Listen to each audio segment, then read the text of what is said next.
It's very easy to improve your style if you watch yourself. Same is for your English. If you listen to your own voice on the tape, it's really easy to improve your own English because your mistakes are very clear, even to you.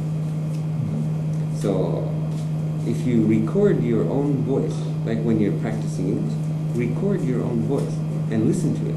And you'll find your mistakes are really clear. Very easy to improve. Very easy. Easy way. Good way.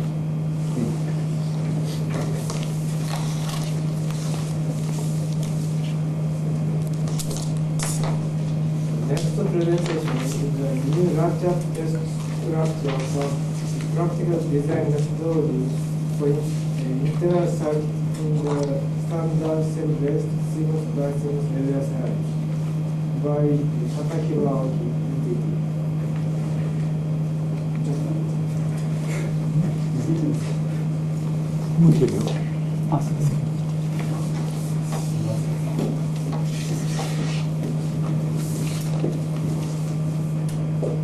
Thank you, Mr. Chairman. Great progress has been made in scaling down CMOS by CMOS devices, but latch-up is one of the most crucial problems that need to be solved. A layout design providing a high latch immunity is very important for internal circuit as well as I/O circuit. Today, I'll discuss a practical latch-up test structure and propose a guideline for latch-up-free design. May I have a first slide, please?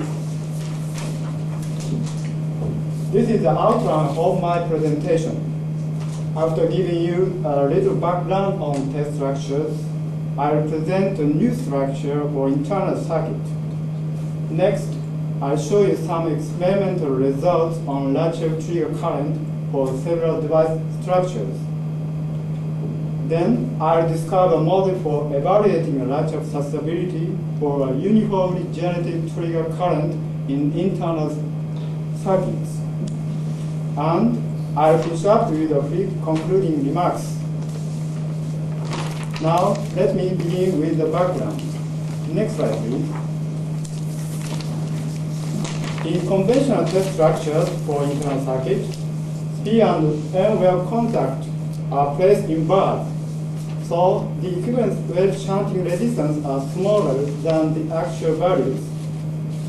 The actual contacts are placed in dots, so this method is inaccurate and may overestimate the latch-up immunity.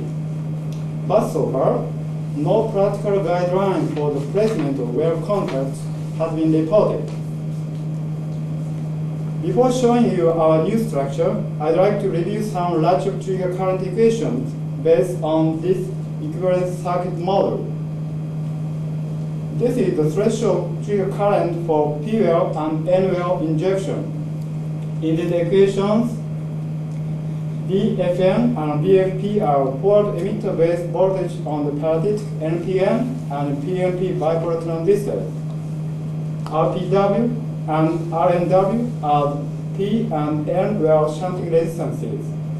Beta N and beta P are the current gains of the NPN and PNP bipolar transistors.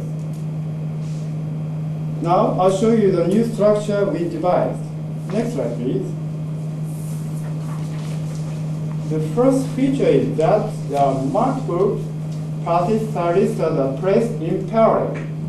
Secondly, the P and the N wave contacts are both placed in dots outside of the source drain diffuse layers, and they are separated by a distance xp from each other.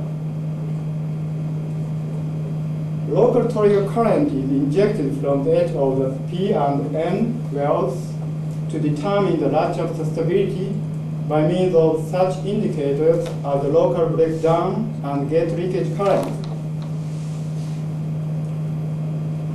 For uniform trigger currents, we can also measure the transient latch-up at power, that is, when the supply voltage is applied.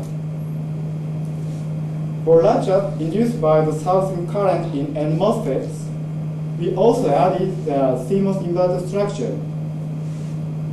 Let's look at the schematic of the test structure. Next slide, please. These devices were fabricated using 3.3 volt, 0.5 micron CMOS by CMOS process technology. The gas oxide thickness was 11 nanometers. To compare the latch-up stability, we used 3 types of twin-well structures, an N plus well, P well, N plus well, and P and N well, N plus layer. The latter two, in which P well is isolated from the P-type substrate, can be used not only in mixed analog digital LSIs, but also in mixed TTL, ECL LSIs. Now let's move on to the experimental results. Next slide, please. This slide shows how locally injected trigger currents vary with the distance of the well contact XP. The rather strong dependence, as you see, is mainly due to the well shunting resistances. We found that the positive trigger current is much smaller in isolated P-well structures than in the N-well, N plus well layer structures. This is because the P-well shunt resistance and current gain of the vertical LPN bipolar transistors are both higher. For example, in the presence of the locally injected trigger current, such as breakdown current and about 100 microamperes, latch-up can occur when the spacing is about 80 microns. Thus, after layout designer determine the local injection current level, they need to make the well contact spacing as small as possible to obtain the biggest latch-up margin while maintaining a high density. For structures with an isolated P-well, special care must be taken with the contact spacing because of the higher sensitivity to latch-up. Next, let's see how the latch-up trigger current and paradigm shunting resistance are affected by the supply voltage. Next slide, please. We need to know how the supply voltage affects the trigger current because it also influences the parameters, especially the P-well shunting resistance. These curves show the positive trigger current and P-well shunting resistance for 3 values of XP. As you can see, the current falls off and the resistance increases as the supply voltage increases. The increase in here results from the extension of the depletion region into the P-well caused by the reverse bias. This is the main reason the trigger current falls off. In this experiment, we use the locally injected trigger current. We also considered other likely origin of trigger current in internal circuit and came up with the power displacement current and the NMOS substrate current. Both of them are generated uniformly in the well. Here, I will discuss only the displacement current. Next slide, please. This slide shows how the path time at latch-up threshold TP depends on the well contact spacing XP in the isolated P-well structure. A shorter TP indicates the high latch-up immunity, and this is obtained at smaller spacing. I'd like to point out this effective well shunting resistance during power is different from that for the locally injected trigger current mode. This is because the displacement current is generated uniformly in the well and collects at the well contact. So, it is very important to obtain an accurate estimate of the P-well shunt resistance for a uniformly generated trigger current. To help designer with the placement of well contacts, we need some kind of practical guideline that will ensure the latch-free operation. This is the next topic of my talk. Next slide, please. I describe a latch-up model we divide for a uniformly generated trigger current. In this pattern, the point farthest from the well contact is the most sensitive to latch-up. And so, we model the period as a sector centered on the contact. The sector has an angle of 2 theta and a radius of A, and the contact itself has a radius of B. The trigger current density, Z0, is uniform throughout the well, and thick resistance of the well is rho S.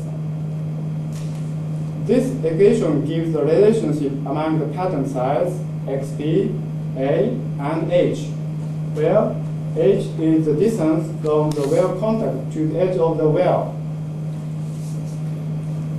The increase in potential at the edge of the sector is obtained by integrating this expression from B to A. A small current flowing through the shunt resistance just causes the potential at the edge to increase. However, when this potential reaches the level of forward bias voltage, the NPN transistor turns on, and any further increase in the trigger current becomes the base current of the transistor. So, the effective EVL shunt resistance is given by this expression. Next slide, please. Thus, the condition for no latch is that the total generated current is less than the latch-up threshold current. This is the total generated current in the sector.